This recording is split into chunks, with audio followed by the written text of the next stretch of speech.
Hey, welcome back to the Paddock Pulse podcast.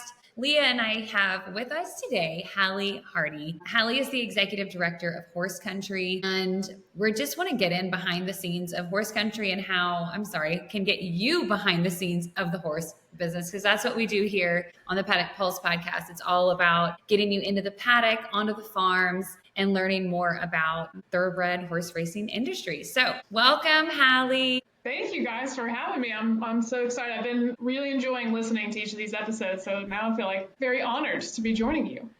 We're honored to have you, sister. Thank you so much for coming. I was going to say, I also would like to get behind the scenes of Horse Country because we have talked about you so many times. We've alluded to the tours you guys offer in many past episodes. And also just as a fan of horse racing in general, some of the things you guys offer are really cool. And I'm embarrassed to say I have never been on a Horse Country tour myself, but I would absolutely love to change that in the future because you guys just offer so much and you're going to tell us all about it. That's why you're here today. Yeah, absolutely.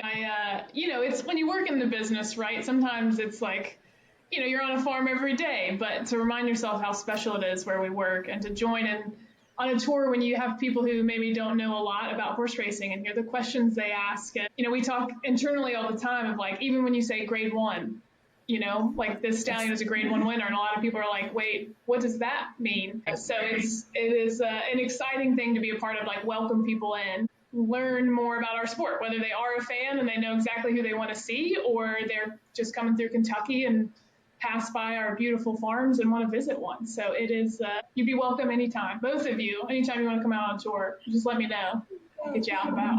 Well, good.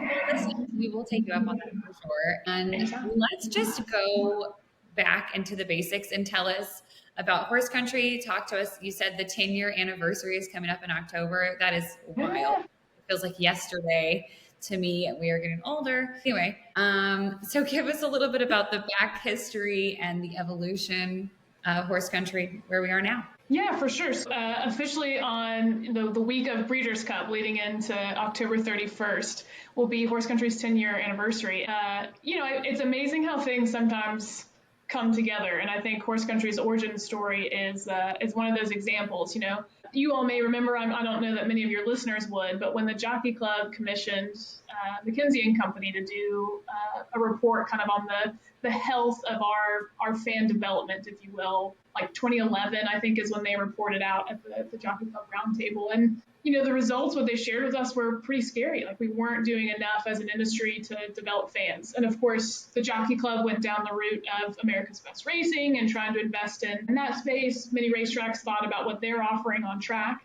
But fortunately for us, a lot of people here locally kind of looked up, if you will, from their bluegrass fields and said, what we have here in Kentucky is such an asset. We really are. I know we have the debate about the horse capital of the world, but ultimately, if you look, it's like, I don't want to get sued or anything, so I'll just keep my mouth shut.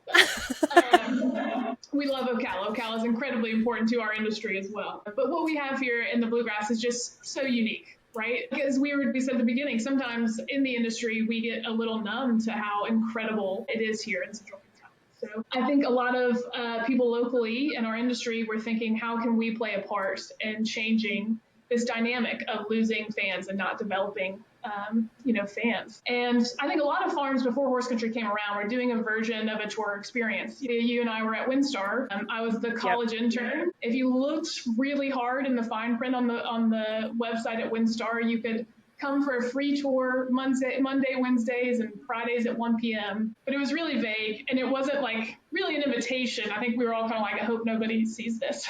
And as the intern, I gave the tours, and I loved it. I had so much fun.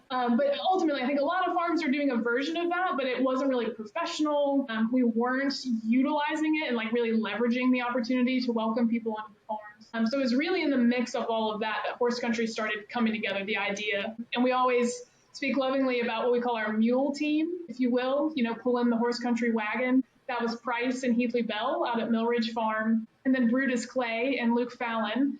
So Brutus at Runnymede and Dr. Fallon out at Haggard, who were kind of working together to figure out how do we do this? How do we really make this an option? They went to Kingland, and then kind of things just built off from there. In 2013, they brought the Disney Institute up here to the Bluegrass to have them consult and go on some different farm tours and basically, try out a little proof of concept, if you will. And actually a group went down to Disney and toured. They actually have some horses on site at Disney there and learned how they incorporate horses into their offerings. And I guess, as they say, the rest is history. So we officially launched, again, that timing coming together, the week of Breeders' Cup in 2015. So talk about a great timing to welcome people. American Pharoah had just won the Triple Crown. He was in town to win his Grand Slam out at Kingland. And what a great way to get started. And so that was a little unique. You bought a ticket, you got on a bus, you went to 2 different farms the week leading into the Breeders' Cup.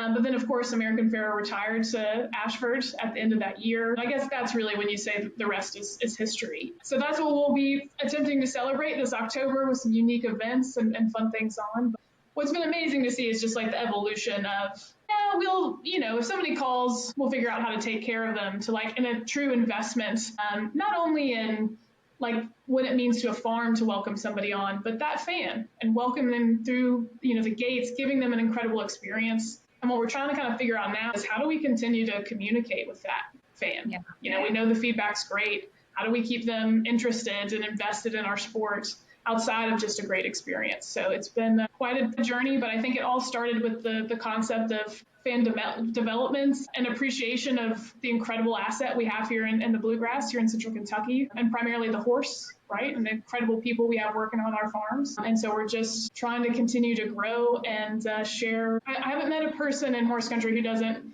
have a huge passion for the horse and what we do in our business. Yes. And so that's what we're just trying to amplify as much as we can. Yeah. So I have 2 things. One thing, my next question is if you can give us just a run through of an experience and what people get to do when they join on one of your tours. And then we did talk about, and this maybe needs to be a side conversation, but we talked to several people, and me personally, if you go to Yankee Stadium, what do you buy? Ball cap. And these stud farm hats used to be so how can you get one? And some of them still are, but the stud farms don't want to deal with a gift shop. You know what I mean? And so that's probably a great place where horse country can kind of bridge a gap between the people that don't want to host a gift shop and they really just want to stay a true farm, but people can still come and listen, my family loves a good gift shop. So. Yeah. But yeah, hit us up with some experiences and specifics. Absolutely. I think it's important to share too. I think some people kind of get confused about what exactly we do at horse country. Ultimately, we're a membership organization. So there are multiple, we actually have 28 different farms who work with us and offer their tours and experiences through our platform. But ultimately, our team, we don't own anything. It's not our tours or our experiences, right? It's Godolphin's tour, it's Lane's End's tour, it's Windstar's tour. And what we try to do is really take some ownership of trying to lead our farms, right? They're working horse farms. So making recommendations for best practices or what your tour content should include and trying to collaborate in that space. And we also provide customer service. So if you call our office, we can book you at any one of the 28 locations and really believe that there's a true power in us working together, right, at the end of the day. But I say that just so people know, we're here to support whether you're a farm and maybe you're interested in giving tours or want to explore that space, or you're a guest. A lot of people call us and think they're talking to the farm, which is great. That's what we want. We do represent these farms ultimately. But the tours, it's a variety, and we're kind of at an inflection point to continue to diversify what we offer on tours and the recommendations we make to the farms. I think at your very baseline level, we have our different categories, if you will. So if you're a big time fan and you want to go see American Pharoah or Flightline, we have our more kind of stallion-esque tour where you're going to learn a lot about racing. You're going to see some of our, our big names, our big time heroes, if you will. And you're going to learn a lot about the breeding industry, right? What are these guys doing in their second career now that they're retired from the racetrack? As you all would well know, but maybe not everybody, few of the stallion farms are really hands-on. It's more of a stand back and appreciate. They're working, breeding stallions. Not all of them are very nice. So it's a little bit more of a, you're in awe being next to American Pharoah, if you will. Now, some stallion farms allow a little bit more than others. It's kind of individualized. Kind of secondary to that, and kind of the other side of the story we tell is on our nursery farms, where you get to go see mamas and babies, which you all know plenty about. And I'm sure, when you all need to get out of the office or walk around, it's amazing how just it fills you up being around horses, doesn't it? Like that's what we're trying to bottle, if you will. Absolutely. So those tend to be a little bit more hands-on, still incredibly educational. You learn about, again, mares most coming off the track and their second careers. What is a day in the life of a brood mare? You get to see young babies depending on the time of the year that you come. We talk about sales since so much of our industry now is commercially operating. Of course, if you go to like Godolphin's Gainsborough Farm, where Sovereignty was born and bred, you get a little bit of a different perspective. And we've got some farms here starting, like Millridge is offering a yearling prep tour that's like really specific to how they prepare yearlings for the sales, which is awesome. That's really cool, yeah. Yeah, and we've got other, we have now 6, and actually I really should start saying 7 because we're working with old friends a little bit more in hand these days, but aftercare facilities, so some that are sanctuaries like the Thoroughbred Retirement Foundation and Bravehearts up in Paris, some that do retrain horses, the New Vocations, the Secretariat Center, Second Stride.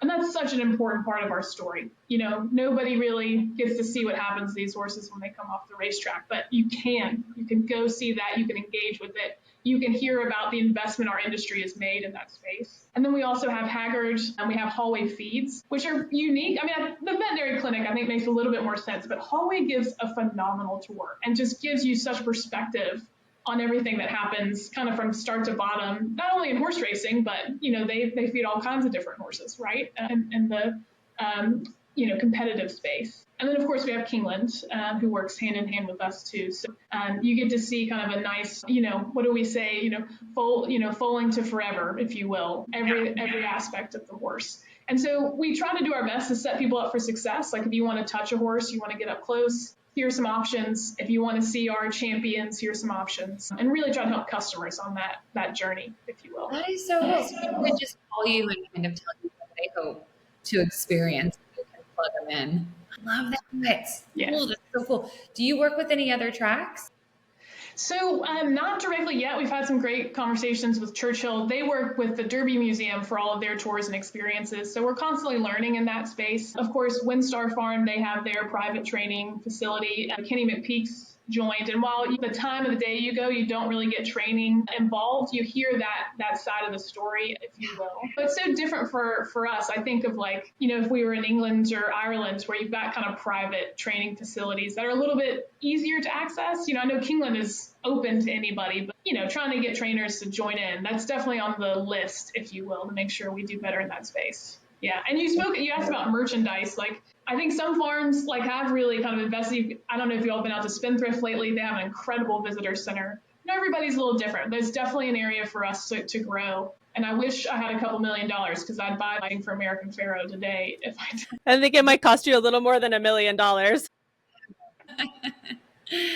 Good. Leah, do you have any question? Yeah, so I remember when you guys started and kind of like you, Hallie, at Windstar, I also was an intern at some point and got to give those tours. And honestly, it really was kind of like a draw the short straw situation, not because we didn't want to bring people onto the farm, but just because the nature of a working horse farm is that there is virtually no downtime. There's not enough time in the day every day regardless. And so to take time out to bring people onto the farm was kind of like a necessary evil a little bit. And I very quickly learned after giving them for a little while that it was such a gift to bring these people onto the farm and the appreciation that they had to have access. And at that time before horse country, it really was, like you said, like find the small print. It was John Stewart was our guest in the last episode, and he used the term mysterious about getting involved in the industry. And it stuck with me since we recorded that episode because I thought it was such a brilliant word to describe the fan experience when they're trying to interact with our industry. And so all of that to say,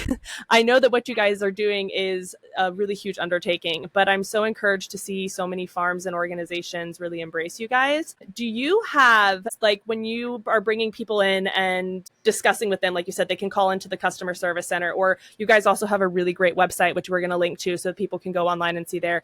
Do you have tours that are more popular than others? And do you have conversations conversations to direct people towards, if maybe they don't think they want to go to something like Hallway Feeds, do you have discussions to tell them like, well, actually, you should go over there? And just to give Hallway a shout out, I've actually been on a tour over there, and you are absolutely right. They are incredible at what they do in terms of equine nutrition, but also just fan engagement and outreach. And yeah, shout out Hallway. Yeah, their marketing is amazing, isn't it? That's a great question. I get asked all the time, like even if I'm jumping in and helping customer service, and they're like, yeah, but what's the best one? What's the best tour to go on? And I'm so biased. Like I really do truly believe that everybody who offers a tour does a wonderful job, because we're still kind of like, we're in that still a little bit of a growth phase where like, it's just not this mundane, like, you turnkey thing. Like it's still unique, even to some of the farms offering and welcoming people in. It's still invigorating to them. So what really happens when a guest calls is like, we're trying to align, we're not distilleries. It's not every hour there's a tour 7 days a week. It's just not what it looks like. So a guest availability dictates a lot of recommendations we make. Like if they only have Mondays to give a tour, that really limits the number of options that we have.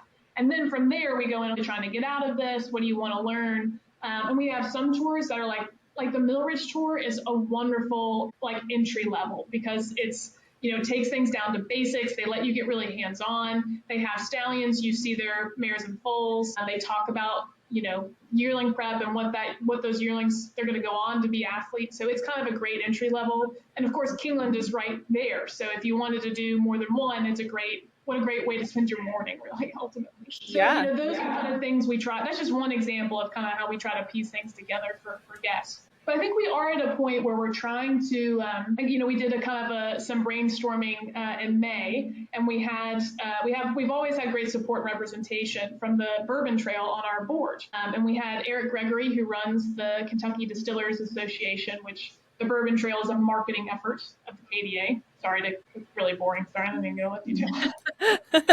But he shared with us that where they really kind of at their 10-year mark, and where they really just started to see more investment from the distilleries, was really kind of diversifying the different types of experiences that they offer. Everybody's kind of got their basic entry-level tour, and now you can do like different kinds of tastings, or the master distiller can give a tour, and just trying to like change it up in different ways. And that's a lot of like on the cusp of right now is what are some unique individual experiences we can add in for, while repeat visitors aren't the bulk of our business, how do we make sure we are catering to them and we're giving opportunities for people to come back? Like you can imagine yourself, if you come every year, you might want something a little different the next time you come back. And then how do we make sure we do have a really basic entry level tour and experience? Because it's really intimidating when you come on a tour and we're talking about graded stakes races and breaking yearlings, or something we got to change, and things like that. You're right.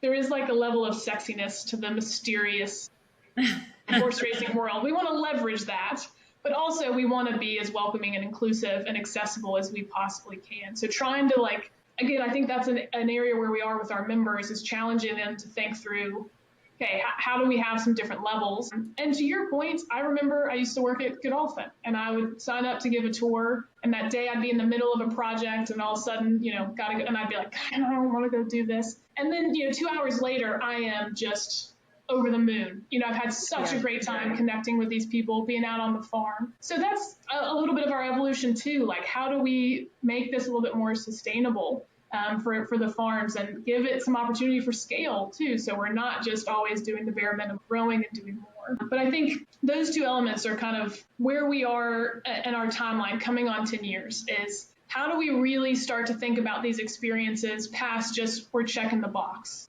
Like, oh, we're doing our little bit for fan development. How are we really thinking about how we're cultivating that guest, and how we market, and how we treat them and speak to them when we're on the tour, and how do we continue to engage with them? And then probably actually that's secondary to how are the farms set up for long-term success?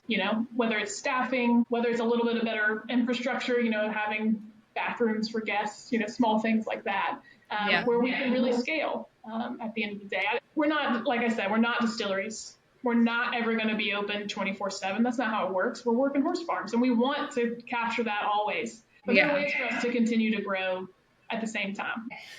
So you bring up a good point. So resolute racing, fast cars, fast horses, like that, those kind of experiences I think are super interesting. Tell us a little bit about that one, and then maybe, and if you have any others that are kind of like horse country with a twist, experiences that you have available. Absolutely. So I know I really enjoyed listening to John, to his episode, and what has been really reinvigorating about them is like they are thinking about tours and experiences fan first. They are not thinking, okay, farm operations first, which I know is unique. Not everybody can fit into that bucket, but like for their brunch and babies, I mean, they move paddocks around and stuff to like make it accommodating to people coming through, which, you know, for me, I'm like, let's go. You know, I love that. Bring that into it. But full credit to them for the fast cars and fast horses. It was an idea. So one of his team members, Juliana, who's been our main point of contact, reached out to us to say, hey, is this something we can do? And we said,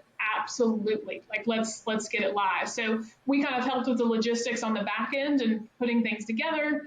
Fortunately, they already had some beautiful pictures and things like that of the cars. And what's great about it is it allows us to tap into a whole new audience. I think the Courier Journal is going to be out there later this week to do a piece that's going to go in their like auto and business section, which is amazing. Just like those are people who maybe aren't paying attention to horse racing on a regular basis, which that's such a fun element about what we're doing all told. And what's been really fun too is the Netflix series and hearing from people that have been reaching out, that have been asking about John or Kenny or even other like Micropoli and how they can get connected. Big aside, we're actually doing the Woodford County Elementary Summer School program. They're going out to a couple different farms in July. And I had a meeting with them the other day just to align on content and kind of the rest. And I brought up Resolute, and the woman that I was talking to, she goes, oh my God, is that Jon Stewart's farm? You know, she'd been watching the show. It's so cool. So again, just like, you know, new things, new stories to tell so we can reach new audiences. Another great example. So like that's a tour they're going to offer kind of on an ongoing basis. Last week we had Mahjong night out at Lane's End Farm. Just amazing. And again, that was, so Andy Day, it's her family farm. She's a Farish. It was her idea and she kind of brought it to us and she's been playing and like, yes, absolutely. Let's get that done. And that's kind of a more local audience, like a lot of people that are Lexingtonians. That now, you know, are thinking about our industry, that are thinking about, you know, bringing family and friends back out to a tour if they have somebody in town in October for the races or whenever else it may be. So I think we're like our bread and butter is always going to be your kind of regular tour, right? And those experiences are incredible. We see it in the feedback. You know, people saying, I had no idea.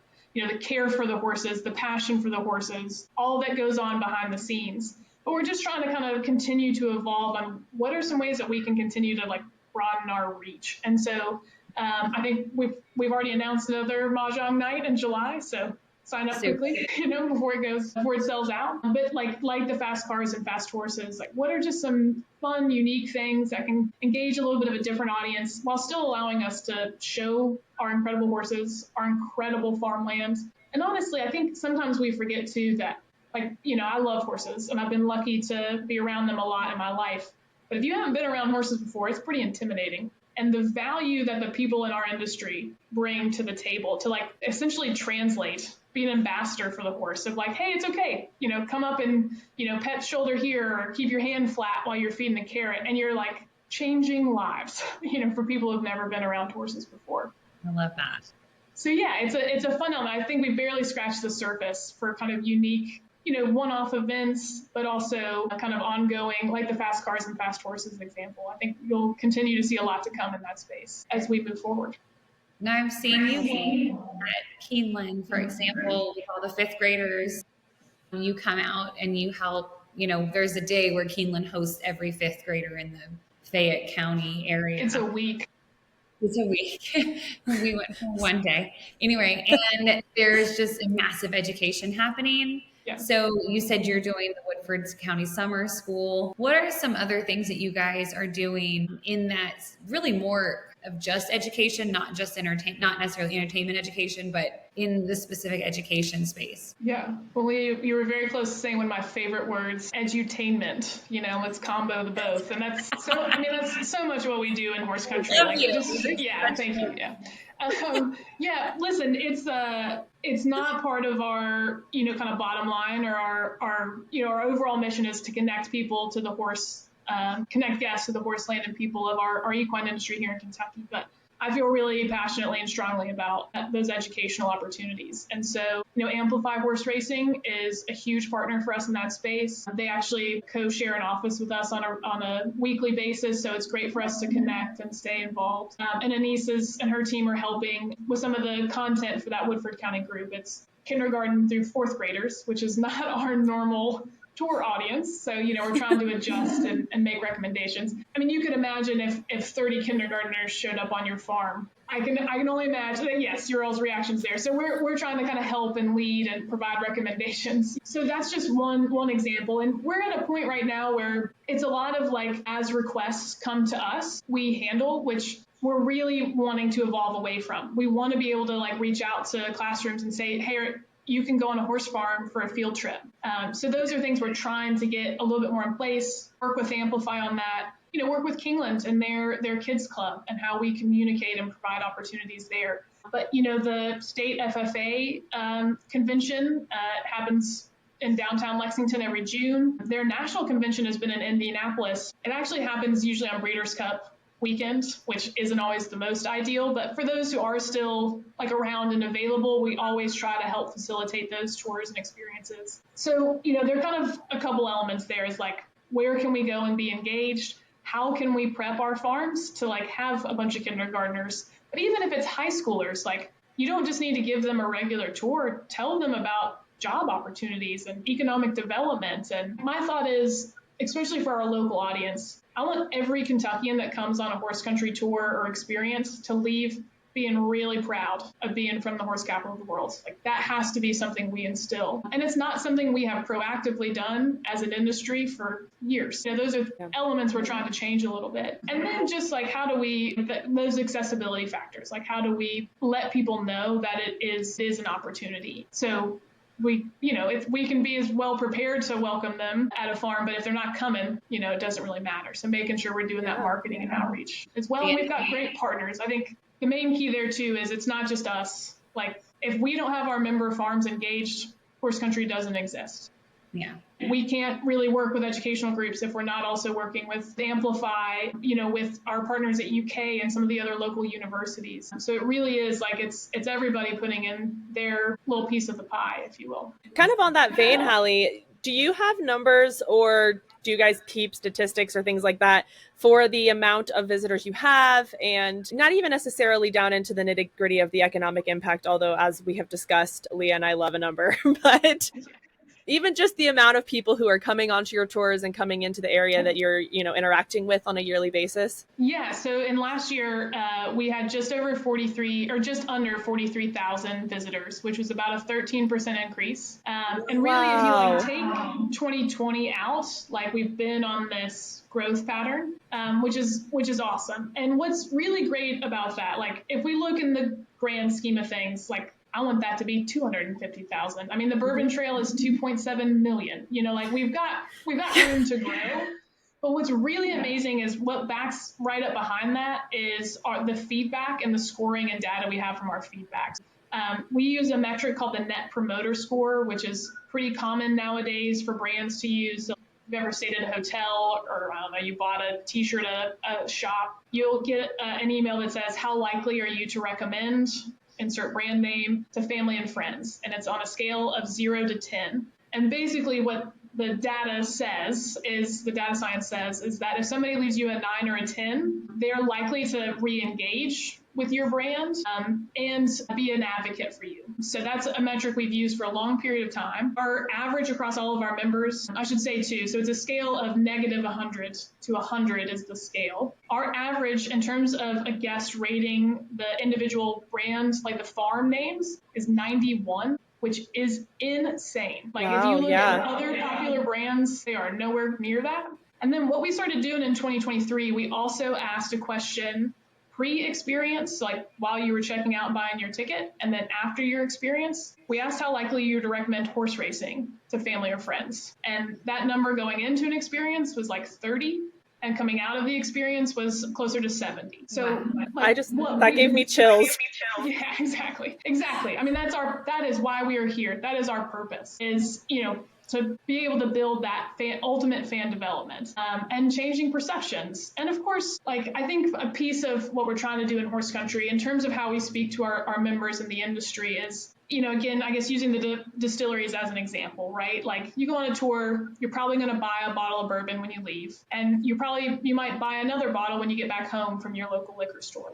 We don't have that direct relationship. Farms either need a mare being bred to a stallion, or they need, somebody raising their hand at a yearling sale. Hopefully some people who come through are going to develop into that. Our bottle of bourbon, if you will, is horse racing.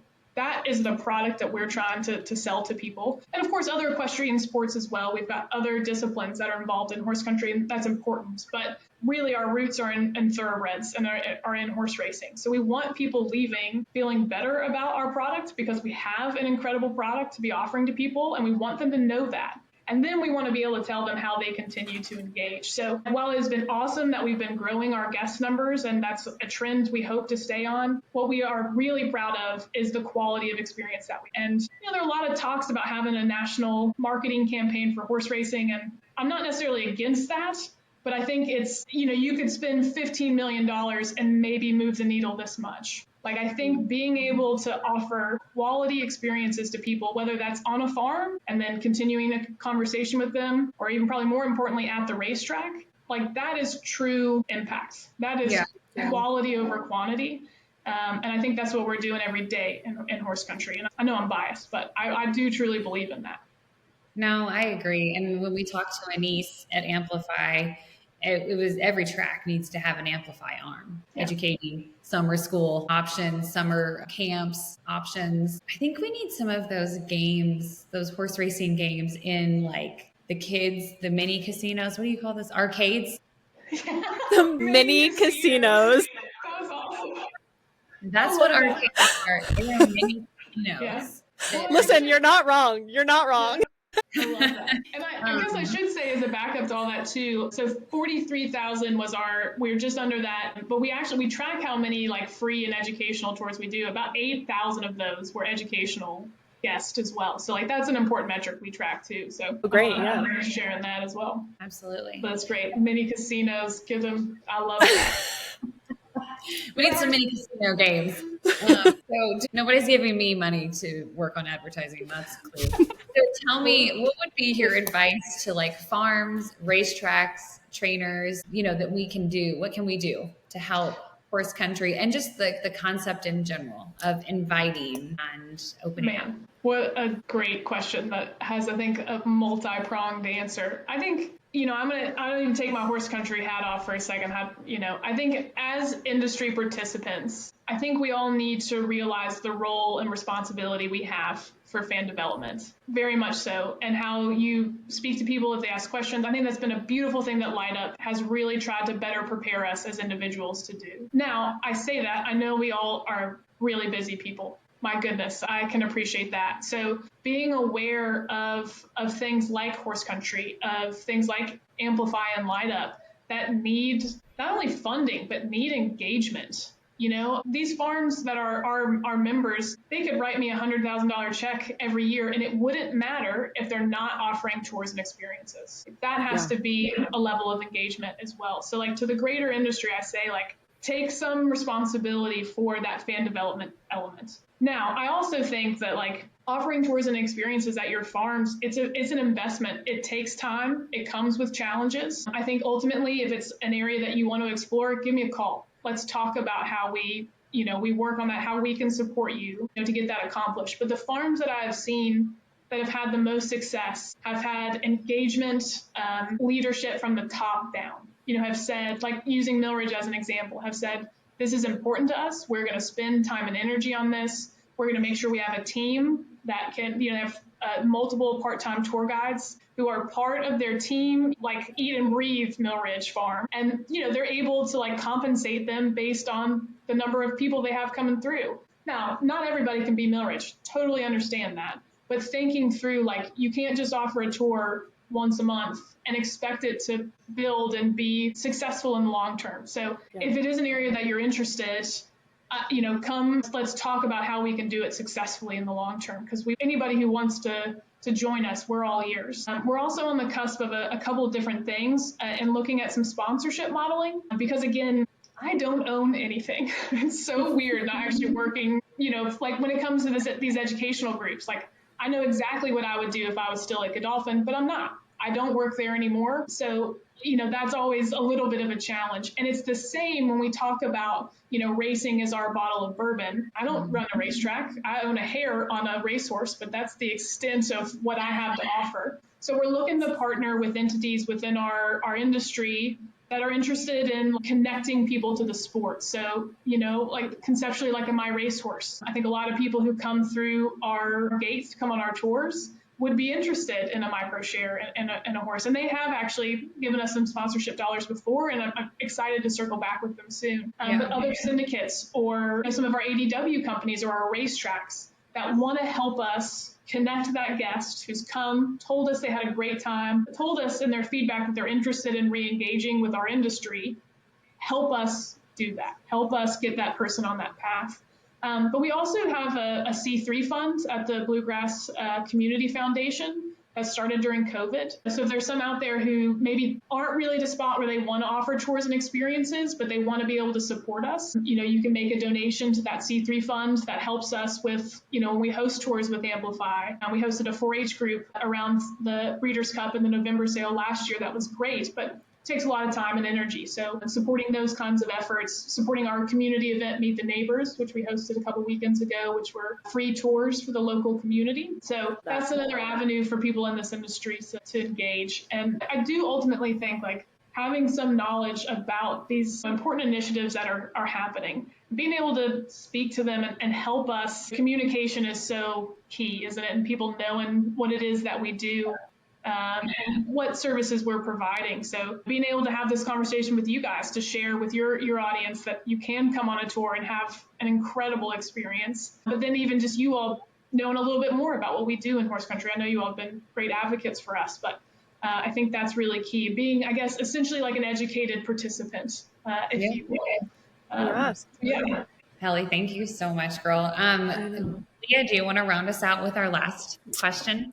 Yeah, we could probably talk to you all day, Hallie, because this is so exciting. And maybe we'll have you on in the future to talk about some other, new things you guys are doing, because like I said, we talk about you guys all the time. And hopefully now, in having a little bit more insight into horse country, our listeners, instead of just, having it be something we casually mention, will have in the back of their mind to constantly visit your website and go on your socials and follow what you guys are doing, because you really do give some extremely unique opportunities. And, even tours like, we were saying earlier on the beginning of the episode, like as fans, I would love to do that. So it's not just, a frivolous, here's a horse, you got through the gates, now get out. Like they really are some really incredible experiences. So definitely check out Horse Country, you guys. And Hallie, we're going to ask you our 2 hot seat questions. And the first one is, when you were first starting out as a fan, or just a professional, or however you got hooked first in horse racing, who was the horse that really hooked you and made you think that this is what you wanted to do for a career? Such a good question. I grew up like going to Kinglands and really enjoying being at the racetrack, but really didn't have like a ton of true understanding about racing. Like I think about like how novice I was when I started at WinStar. Like I loved horses. Like that was all that I really knew. So I really think it has to be Tisnow that like really got my hooks into racing. Obviously he's gotten a little bit older now, he's pensioned, but back in the day at the old Stallion Barn, you'd watch, we'd set up for guests to watch both of his Breeders' Cup Classic wins. I could probably do the race call, like how many times we watched it. Tisnow wins it for America. Exactly. And honestly, the stretch of him beating Giants Causeway at Churchill in 2000, I'm getting chills right now thinking about it. If you're bored, go look for that race. The way they filmed it, so good. What was amazing is you'd be looking up at the TV screen was above the doors. So you'd be watching the races, Tisnow wins it for America. and then your eyesight would come down and Tisnow would be right there in front of you in the stallion barn waiting for you. And he used to just stand like I'm honestly getting cold chills thinking about it. I know. I'm actually getting really emotional. Like, I was so novice. I mean, I'm pretty sure I said that Summer Bird won the Preakness, which was the year that Rachel Alexander won. I remember Larry McGinnis finally at one point in the middle of the tour being like, that's not right. Like he just, Tisnow just really got me hooked in racing and as a sport and following the Breeders' Cup. And actually, when I left WinStar, I was still in college. I was really lucky to do the America's Best Racing bus tour, their brand ambassador program. And WinStar did a little going away for me. And Larry let me go in and take Tisnow's halter off. And oh my God, I bawled like a baby. It's at home, give it a little touch every day. He was such a cool horse. I mean, you couldn't touch him. He'd bite guests when they walked by. But I think that was what really, always loved horses, but that was what really got me thinking about racing as a place where I could be for the rest of my life. Wow. That one got me. That is, you know what, Hallie? I think I'm extra emotional because I was working at WinStar at that time, and no offense to Tisnow, I never developed that relationship with him, but I saw so many people came to that barn to see Tisnow, and I was really hoping you were going to say Tisnow because I remember how much you loved him. But I think that's what's so special about horses in general is that, maybe your horse, everyone's so far, I think we've only had maybe two repeat answers to this question. Everybody has a different horse, and I think that's what's one of my favorite things about this industry is that we're all just horse people and we love horses, like you said, and whatever your path or whoever via which horse that is different, and the why, and hearing you tell that story, I don't know, I got really emotional on that one. Not to give just a really obvious plug, but the beautiful thing about horse country is you can come see those horses. You can go see Zenyatta and Rachel Alexandra tomorrow on a tour. Just poof. It's so cool. It's cool. So the second question that now I'm wiping tears away to ask you is so of horses who are currently racing or even horses who have recently retired, do you have a current favorite racehorse? Maybe not Tisnow level, but maybe next one up? No, it's so funny. When I took this job and kind of stepped away from the farm a little bit, being a fan of racing is hard. It's hard to keep up with stuff. When you work for a farm, you've got certain access to pedigrees and keeping up with stuff. But what really is one, I'm a fan, so of course it brings me full circle. But Torpedo Anna has been just again, cold chills, amazing, and I love a good filly. Guys, Hallie, I did not pay her to say these things. I just want everyone to know. I'm sorry not to interrupt you. I tend to do that. But we were so fortunate to be on the grounds behind the scenes at Churchill on Derby Week. And we were interviewing Kenny McPeak, who is just one of the most lovely humans in our whole sport. And then literally as fans, Leah and I were like, can we see the big mare? And he was like, yeah, go in there. And poor Leah O'Mara had to deal with me having an absolute panic attack level nervous breakdown about meeting Torpedo Anna. I cried. I was shaking. I bet it was gorgeous. It was beautiful. Yeah, you got to feed her a peppermint. Which I think is a little bit of a piece of this too. One, she's amazing, and she's gotten knocked a little bit. She's coming back. Everybody knows it. I can't wait to continue to see what she does long term. She also has nothing left to prove at this point. I mean, she's just amazing.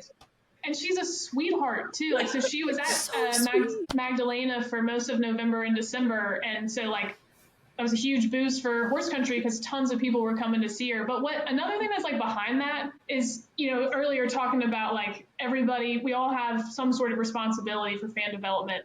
Kenny McPeak is my hero. What he has done, we just heard from Keeneland's actually earlier today. One of their tour guides was, they do a backstretch tour where you go through the barns, but you don't really get super engaged because it's, they're not their horses, they're privately owned horses. He just walked up and said, hey, how is everybody? Took him back to his barn, talked about some of his horses, and, showed him his new tattoo. I don't know if you've seen on his sleeve. It's a very big tattoo.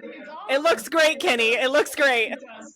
I couldn't agree agree more. And like every time we've asked for something, like he did a little piece for us to promote Meet the Neighbors, and he spent 2 hours with the guy. Or like we had a group tour out there and he just happened to be there. He was looking at horses, kind of deciding who needed maybe a little bit more time or who needed to go ahead and ship out. They stayed with him the whole time while he was making those decisions. And again, maybe not, everybody's going to kind of pick their level, but just like he is a superstar. And like where else in professional sports could you have access to somebody like Kenny McPeak? And just the amount of work he's done to engage with people. Yes. And like taking up his responsibility. So like I already love Torpedo Anna, but that's like bonus points for how much I love her, if you will. No, you're 100% on way over, but I will say the same thing. He has 100% Thoroughbred aftercare. Any charity we call for, he's in. So the tattoo they had purchased, the artist had given a donation to an aftercare event or something.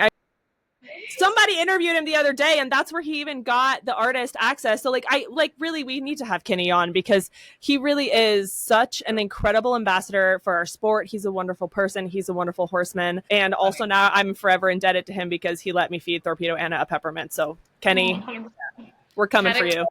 Not sponsored by Kenny McPeak, but we have not been paid to make these statements. I mean, kind of we were. You let me feed Torpedo Anna peppermint. So yeah, that counts. Anyways. That's a high price. We keep trying to tell our guests and our audience that these episodes are going to be 30 minutes, and I don't think we've ever achieved that. So if you're still with us, thank you so much. It's just because, and I hope this comes through, we're so passionate, and so many people in this industry are so passionate about this industry, and we could quite literally talk forever, but alas, we need people to listen. So Hallie, thank you so much for being with us and making me cry, and also talking about horse country. I feel like I won. I feel like I get a point or something, Bring tears. No, thank you guys. And thank you all for what you're doing to like make our industry more accessible. And, again, like you all are huge advocates for our sport, and people having access to you guys is, God, it's cool. I think a young Hallie being able to listen to you all on a podcast, I would sign me up, so. Before I cry some more for our listeners and everyone watching this, will you tell us how people can find horse country? Yeah, so our website is really the best way to learn and engage. It's just visit horsecountry.com. But even there, if you're like overwhelmed by the options or not sure what you want, our office number is 963-1004. If we don't answer, because we're a small team, we will actually get back to you. And don't be embarrassed to ask questions. Like we're here to help you on your journey here in horse country. So we're here for guests. Awesome. Thanks, Hallie, thank you so much. Thanks, Hallie. Appreciate it, guys.